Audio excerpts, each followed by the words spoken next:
Radiator ചെതൽ പിടിച്ചണ്ട, full ചെതൽ. ചുമ്മാ പറഞ്ഞേണ്ട, ചെതലൊന്നുമല്ല കേട്ടോ ഈ കാണുന്നത്. റേഡിയേറ്ററേ കൂളൻ്റ് ലീക്കാണ് കണ്ടോ, കൂളൻ്റ് ലീക്കായിക്കണേ കാണുന്നത് കേട്ടോ. കണ്ടോ ചെറിയക്കണ്ടേ, കണ്ടോ.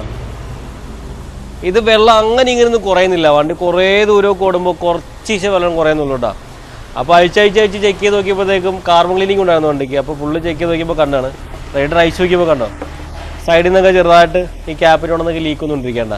അപ്പോൾ നമുക്കിനി റേഡിയേറ്റർ ഒന്നും ചെയ്യാൻ പറ്റില്ല, ചേഞ്ചിങ് മാത്രം ഓപ്ഷൻ ഉള്ളൂ കേട്ടോ. റേഡിയേറ്റർ മാറ്റി പുതിയ റേഡിയേറ്റർ ഇടണേ. അപ്പോൾ ഇത് നല്ല രീതിക്ക് പൊടിയും അത് ചില പഴക്കമുള്ള റേഡിയേറ്റർ കണ്ടോ, ഇന്ന് കൊഴുത്തൂലൊക്കെ കാണണം എനിക്കിതാ കണ്ടോ.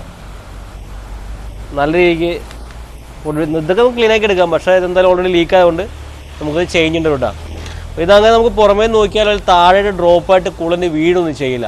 അപ്പോൾ നമ്മൾ താഴോട്ട് ഡ്രോപ്പായിട്ട് വീഴുമെന്ന് നമ്മൾ നോക്കിയിരുന്നാൽ വെള്ളം താഴോട്ട് എത്തൂല, ഡ്രോപ്പായിട്ട് വീഴില്ല. കാര്യം ഇവിടെ എത്തുമ്പോഴത്തേക്കും ഡ്രൈ ആയി പോകും. അപ്പോൾ അങ്ങനെ ഉണങ്ങി പിടിച്ചിരിക്കണേ കാണുന്നത് കേട്ടോ. അപ്പോൾ ഈ റേഡിയേറ്റർ മാറ്റുക, നമ്മൾ കുറേ ദൂരം ഓടിക്കേണ്ട വെള്ളം കാണുന്നില്ല എന്നുണ്ടെങ്കിൽ, അതായത് താഴോട്ട് ഡ്രോപ്പായിട്ട് വീഴുന്നതിന് പക്ഷേ വെള്ളം കുറയുന്നുണ്ടെങ്കിൽ ഇതുപോലെയൊക്കെ ആയിരിക്കും കേട്ടോ. ചിലപ്പോൾ ബ്ലോക്കിലേക്ക് ആണെന്നുണ്ടെങ്കിൽ നമ്മുടെ എഞ്ചിൻ്റെ ബ്ലോക്കിലേക്ക് ആണെന്ന് നല്ല ഹീറ്റ് എടുക്കുന്ന ഏരിയ ആയിരിക്കും. അപ്പോൾ അവിടെ ഇങ്ങനെ കൂളൻ്റ് ഒഴുകി വരുമ്പോഴത്തേക്കും വേപ്പറായി പോകും. അപ്പോൾ അങ്ങനെയുള്ള പ്രശ്നങ്ങളൊക്കെ ഉണ്ടാവും കേട്ടോ. അപ്പോൾ കൂളൻ്റ് താഴെ എത്തിയില്ല നമ്മുടെ ലീക്കില്ല എന്നർത്ഥം, ഇതുപോലെയൊക്കെ ലീക്കൊക്കെ ഉണ്ടാവും കേട്ടോ.